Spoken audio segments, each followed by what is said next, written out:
A new era in Ann Arbor. Michigan head basketball coach Dusty May all smiles alongside women's head coach Kim Barnes-Arico.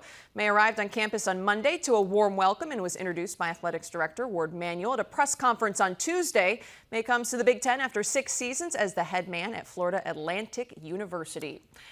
And now we welcome in Michigan head coach Dusty May for the big interview on today's Big Ten Today. Coach, thanks so much for being here. Really excited to have you on behalf of all of us here at the Big Ten Network. Welcome to the conference. This might be a loaded question right now, but how's it going? Life is moving at warp speed, but it's exciting. It's, a dream come true and ready to get going. Well, just Friday, you were coaching Florida Atlantic University in the first round of the NCAA tournament. Sunday, it's officially announced you're the head coach. Monday, you're touching down. It must have just been a whirlwind week for you. Can you tell us a little bit about what that's been like? Yeah, it seems like the Northwestern game was about 3 to 6 weeks ago at this point. But, just evaluating, taking in information, trying to figure out, what are the most important things to focus on. And it's always staff and roster. So we're making progress, but we have a lot of work to do. But like I said, it's exciting to be doing it at a place like this. Well, you mentioned a place like this. Why Michigan? Why now? What was it about this opportunity that attracted you to the University of Michigan? It was the Michigan winters. I'm joking. You're a Midwest guy, so maybe you like the cold. No, we love, we're Midwesterners at heart. We lived in this area and obviously revered the brand and all of that goes with the University of Michigan and the Block M. It just felt right to represent this institution in an area that we were familiar with, and it wasn't as if we were going in without any relationships. We knew a lot of people connected to this place.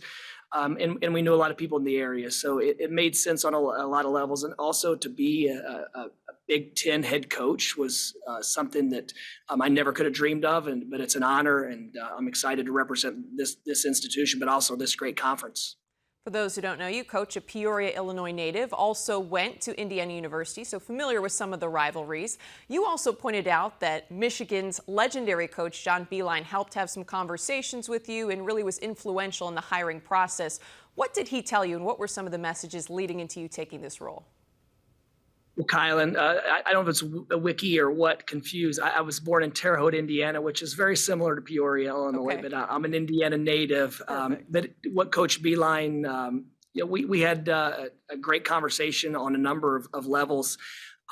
Number one was he explained to me why there had been slight dips in success, and it made perfect sense. But all of the things that others had said about this place, the academic standards, we want to represent this institution and bringing the right people in.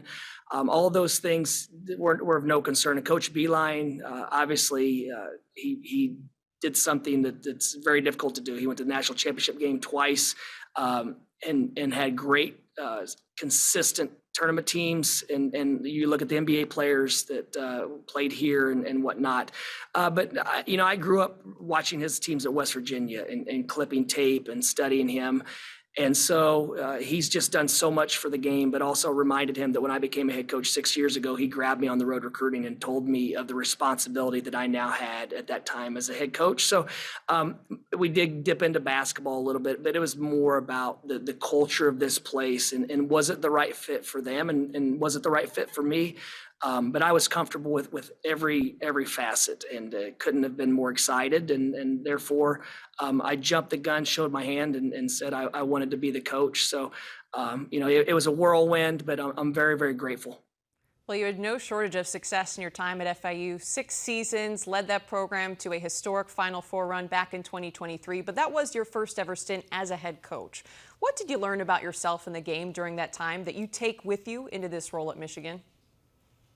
Just you're familiar with press conference, with media, with all of the responsibilities, and you learn how to delegate better, and you learn how to use your time most wisely. We only have so many minutes in a day, and we only have so many hours. So what I spend my time on has to be very calculated and efficient.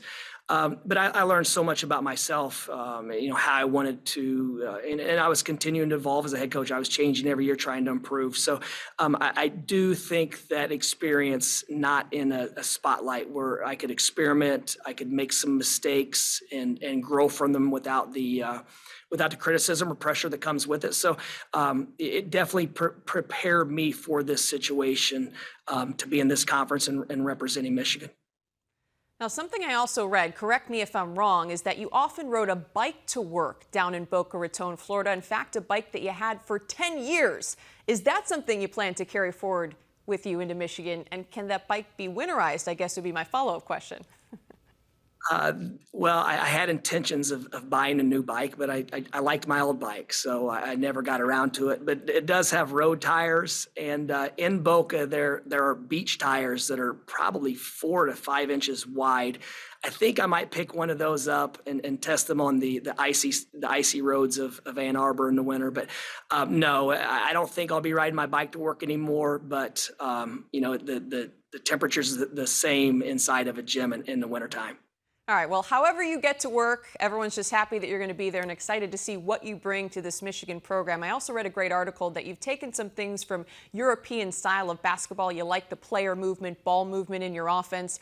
Now, there are a lot of questions still surrounding your roster, exactly what that will look like. But in a perfect world, what brand of basketball will fans see when they watch Michigan play? We pride ourselves on moving the ball well, taking what the defense gives us, playing it with great pace while never letting the defense get set. But I'm a big believer when it's time to play the game. The players are the performers. They're the people that everyone wants to see. And so we give them a lot of space and freedom and creativity, and expect them to make great decisions on the fly. But therefore, we need unselfish players who are also skilled and willing to play for something bigger than themselves. But at least this time around, we have more than just a vision to sell to recruits. I've been a head coach before, so we do have a style of play and an identity. So that's one of the benefits of already being a head coach. Well, aside from the tactical side of things, you've talked about how important relationships are with the transfer portal. Sometimes it's like speed dating. I don't know if it's speed dating now for you as well, trying to get to know some of the current players, but just what have the conversations been like with players who are currently on this Michigan roster? That I'm excited to get to know them, and anyone that plays here, we're competing and representing the Block M, and so it's a partnership, it's a collaboration. I asked all of the current players to give me and the staff a couple weeks on the court. And then we figure out if it's the right fit for them and it's the right fit for us. It's a different time to get a head coaching position where there's a lot of players in the portal. There's a lot of options for them. There's a lot of options for us, but it's still going to come down to the right fit. But I know these guys here, they love this institution. And so we're going to give each other a fair shot, and we'll see if a couple weeks is enough time to develop real relationships. Well, Coach, real quickly before you go, want to allow people to get to know Dusty May, the person, a little bit. I know you have a wife, Anna, who you've talked about, and 3 sons. The 2 eldest play basketball in college. Just curious, how involved were you in coaching them growing up, and does basketball talk ever end around the May dinner table? I wasn't involved at all, even with taking them to the gym. Hey, I'm here if you ever want to go get a workout in. I'm not making you this. I don't expect you to have the passion I have for this game.